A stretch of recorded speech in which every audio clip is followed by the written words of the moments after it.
ಪ್ರಜ್ವಲ್ ಬಂಧನದ ಬೆನ್ನಲ್ಲೇ ಮತ್ತೊಂದು ಅತಿ ದೊಡ್ಡ ವಿದ್ಯಮಾನ ಆಗ್ತಾ ಇದೆ. ಭವಾನಿ ರೇವಣ್ಣ ಅವರಿಗೆ ಮತ್ತೊಮ್ಮೆ ಎಸ್ಐಟಿ ಇಂದ ನೋಟಿಸ್ ಸರ್ವ್ ಆಗಿದೆ.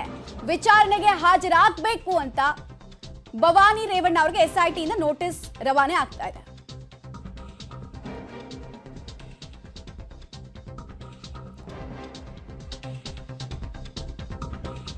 ಪ್ರಜ್ವಲ್ ಬಂಧನದ ಬೆನ್ನಲ್ಲೇ ಮತ್ತೊಂದು ದೊಡ್ಡ ವಿದ್ಯಮಾನ ಆಗ್ತಾ ಇದೆ. ಭವಾನಿ ರೇವಣ್ಣ ಅವರಿಗೆ ಎಸ್ಐಟಿ ಇಂದ ನೋಟಿಸ್ ರವಾನೆ ಆಗಿದೆ.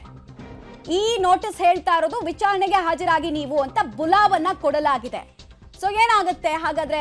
ಒಂದ್ ಕಡೆಗೆ ನಿರೀಕ್ಷಣಾ ಜಾಮೀನಿಗೆ ಅಪ್ಲೈ ಮಾಡ್ಕೊಂಡಿದ್ದಾರೆ ಭವಾನಿ ರೇವಣ್ಣ ಅವರು. ಈ ಬೆನ್ನಲ್ಲೇ ಕೆಆರ್ ನಗರ ಸಂತ್ರಸ್ತೆ ಕಿಡ್ನಾಪ್ ಕೇಸ್ನಲ್ಲಿ ಭವಾನಿ ರೇವಣ್ಣ ಅವರಿಗೆ ನೋಟಿಸ್ ಕೊಡೋ ಕೆಲಸ ಆಗಿದೆ. ನೋಟಿಸ್ ಅನ್ನ ಸಾಮಾನ್ಯವಾಗಿ ಯಾಕೆ ಕೊಡ್ತಾ ಇದ್ದಾರೆ ಈ ಪ್ರಕರಣದಲ್ಲಿ ಅಂತ ಹೇಳಿದ್ರೆ, ಒಂದು ಇವರ ಪಾತ್ರದ ಬಗ್ಗೆ ಸಂತ್ರಸ್ತೆಯ ಮಗ ಕೊಟ್ಟ ದೂರಿನ ಅನ್ವಯ ಎಸ್ಐಟಿ ಅಧಿಕಾರಿಗಳು ಇನ್ವೆಸ್ಟಿಗೇಷನ್ ಮಾಡಿದಾಗ ಯಾವುದಾದ್ರೂ ಸಾಕ್ಷಿಗಳು ಲಭ್ಯ ಆಗಿ ಅದಕ್ಕೆ ಇವರ ಸ್ಪಷ್ಟೀಕರಣ ಬೇಕು ಅಂತಾನ ರೈಟ್ ಡೀಟೇಲ್ಸ್ ಕೊಡ್ತಾರೆ ಶಶಿಧರ್. ಈಗ ಎಸ್ಐಟಿ ಇಂದ ಬುಲಾವ್ ಅಂತೂ ಬಂದಿದೆ.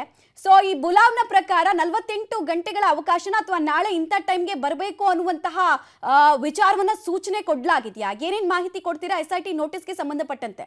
ಮಮತಾ, ಏನು ಎಸ್ಐಟಿ ಅವರು ಈಗಾಗಲೇ ಭವಾನಿ ರೇವಣ್ಣ ಅವರಿಗೆ 2 ನೋಟಿಸ್ಗಳನ್ನ ನೀಡಿದ್ದಾರೆ. ಆದ್ರೂ ಸಹ ಭವಾನಿ ರೇವಣ್ಣ ಅವರು ಉತ್ತರವನ್ನು ನೀಡಿಲ್ಲ. ಅದರಲ್ಲಿ ಮೊದಲು ಏನು ಮೇ 15ರಂದು ನೀಡಿದಂತ ನೋಟಿಸ್ಗೆ ನಾನು ಏನು ಒಳನರಸೀಪುರದ ನಾಮಕ ನಿವಾಸದಲ್ಲೇ ಉತ್ತರವನ್ನು ಕೊಡ್ತೀನಿ ಅಂತ ಹೇಳಿದ್ರು. ಆದ್ರೆ ಅದಕ್ಕೂ ಸಹ ಅವರು ಉತ್ತರವನ್ನು ಕೊಟ್ಟಿಲ್ಲ. ಹೀಗಾಗಿ ಮತ್ತೊಂದು ನೋಟಿಸ್ ನೀಡಿದೆ. ಅದರಲ್ಲಿ ಮೇ 1ರಂದು ನಾವು ಜೂನ್ 1ರಂದು ನಾವು ಒಳನರಸೀಪುರ ನಿವಾಸಕ್ಕೆ ಬರ್ತೀವಿ. ಅದೇ ಮಹಿಳಾ ಅಧಿಕಾರಿಗಳಿಗೆ ನಾವು ಸ್ಥಳಕ್ಕೆ ಹಾಜರಾಗ್ತೀವಿ. ಒಂದು ಬೆಳಗ್ಗೆ 10ರಿಂದ ಸಂಜೆ 5 ಗಂಟೆ ಒಳಗೂ ಸಹ ನಿವಾಸದಲ್ಲಿ ಇರ್ತೀವಿ. ನೀವು ವಿಚಾರಣೆಗೆ ಒಳಪಡುವ ಅವಶ್ಯಕತೆ ಇದೆ. ಹಾಗಾಗಿ ನೀವು ಹೇಳಿರ್ತಕ್ಕಂತಹ ವಿಳಾಸದಲ್ಲಿ ನಾಳೆ ಖುದ್ದು ಹಾಜರಿರ್ಬೇಕು ಅಂತ ಹೇಳಿ ಈಗ ಎಸ್ಐಟಿ ಅಧಿಕಾರಿಗಳು ಭವಾನಿ ರೇವಣ್ಣ ಅವರಿಗೆ ನೋಟಿಸ್ ಅನ್ನ ಜಾರಿ ಮಾಡಿರ್ತಕ್ಕಂಥದ್ದು. ಒಂದೆಡೆ ಅವರು ಇಂದು ಅರ್ಜಿ ಏನು ನಿರೀಕ್ಷಣಾ ಜಾಮೀನು ಅರ್ಜಿ ಹಾಕಿದ್ರೆ ಅದರ ತೀರ್ಪಿದ್ರೆ, ಮತ್ತೊಂದೆಡೆ ಈಗ ಮತ್ತೊಂದು ನೋಟಿಸ್ ಅನ್ನ ನೀಡಿ ಅದರಲ್ಲಿ ನಾಳೆ ಖುದ್ದು ನೀವು ಮನೆಯಲ್ಲೇ ಇರ್ಬೇಕು ಅಂತ ಹೇಳಿ ಒಂದು ಸೂಚನೆಯನ್ನು ನೀಡೋದ್ರಿಂದ ಭವಾನಿ ರೇವಣ್ಣ ಅವರಿಗೆ ಈಗ ಮತ್ತೊಂದು ಸಂಕಷ್ಟ ಎದುರಾಗಿರ್ತಕ್ಕಂಥದ್ದು. ಮಮತಾ, ರೈಟ್, ಧನ್ಯವಾದ ಶಶಿಧರ್ ತಮ್ಮ ಮಾಹಿತಿಗಾಗಿ. ಒಟ್ಟಲ್ಲಿ ಭವಾನಿ ರೇವಣ್ಣ ಅವರಿಗೆ ಒಂದ್ ಕಡೆಗೆ ಬಂಧನದ ಭೀತಿ ಇರೋದ್ರಿಂದಲೇ ಅವರು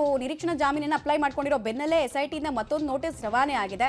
ಸೊ ಈ ನೋಟಿಸ್ಗೆ ಉತ್ತರ ಕೊಡ್ತಾರಾ, ವಕೀಲರ ಮೂಲಕ ಉತ್ತರ ಕೊಡ್ತಾರಾ ಅಥವಾ ವಿಚಾರಣೆಗೆ ಹಾಜರಾಗ್ತಾರಾ, ಈ ಪ್ರಶ್ನೆ ಅಂತೂ ಮುನ್ನೆಲೆಯಲ್ಲಿ ಇದ್ದೇ ಇದೆ. ಆದ್ರೆ ಈ ಕೆಆರ್ ನಗರ ಕಿಡ್ನಾಪ್ ಪ್ರಕರಣ ಇಡೀ ಕುಟುಂಬವನ್ನ ನಿಧಾನಕ್ಕೆ ಹೇಗೆ ಆವರಿಸ್ತಾ ಹೋಗ್ತಾ ಇದೆ ನಿಮಗೆ ನೆನಪಿರ್ಬೋದು. ಓಕೆ.